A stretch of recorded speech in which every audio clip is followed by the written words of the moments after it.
Hi friends, welcome to the story spot. ఇవాళ ఒక బ్రాహ్మణుడు, బ్రహ్మరాక్షసుడు దొంగ కథ విందాం. ఒక గ్రామంలో ఒక పేద బ్రాహ్మణుడు ఉండేవాడు. అతను వారు వీరు ఇచ్చిన దానితో జీవయాత్ర గడిపేవాడు. అతను ఎలాంటి సుఖాలకు నోచుకోలేదు. రోజు క్షౌరం చేయించుకోవడానికి కానీ అతని వద్ద డబ్బులుండేవి కావు. తిండి లేక అతను ఎండగట్టుకుని పోయాడు. ఒకనాడు ఒక ధనికుడు తన తండ్రి చనిపోగా ఆయనకు ఉత్తమ లోకాలు కలగాలని ఈ బ్రాహ్మణుడికి 2 లేగదూడలను దానం ఇచ్చాడు. బ్రాహ్మణుడు వాటిని చక్కగా మేపి బలపపెట్టాడు. అవి మంచి ఆవులుగా తయారయ్యాయి. ఒక దొంగ ఆ ఆవుల మీద కన్ను వేసి వాటిని కాజేయ నిశ్చయించాడు. వాడు బ్రాహ్మణుడి ఇంటిని సమీపించబోతూ ఒక రాక్షసుని చూశాడు. ఆ రాక్షసుడు చాలా భయంకరంగా, కళ్ళు పెద్దవిగా ఉన్నాయి. రాక్షసుణ్ణి చూసి భయపడి దొంగ, అయ్యా తమరెవరు అని అడిగాడు. నేను రాక్షసుణ్ణి, ఆ ఇంట్లో ఉన్న బ్రాహ్మణుణ్ణి తినడానికనే వెళుతున్నాను. నువ్వెవరు అన్నాడు రాక్షసుడు. తాను దొంగనని, బ్రాహ్మణుడి ఆవులను దొంగలించడానికి పోతున్నానని దొంగ రాక్షసుడికి చెప్పాడు.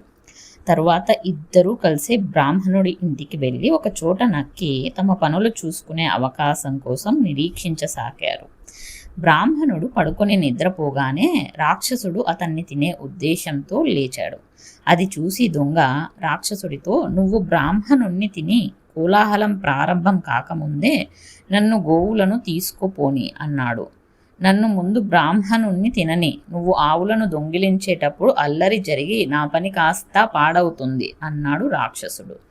ఇద్దరు ఈ విధంగా వాదించుకుంటూ గొంతులెత్తి నేను ముందంటే నేను ముందని ఘర్షణ పడసాగారు. ఈ గొడవకు బ్రాహ్మణుడు లేచాడు. బ్రాహ్మణుడా, ఈ రాక్షసుడు నిన్ను తింటుందట అన్నాడు దొంగ. బ్రాహ్మణుడా, ఈ దొంగ నీ గోవులు కాచేస్తాడట అన్నాడు రాక్షసుడు. ఇద్దరి మాట విని బ్రాహ్మణుడు మంత్రం చదివాడు. ఆ మంత్రం చదివేసరికి రాక్షసుడు పారిపోయాడు.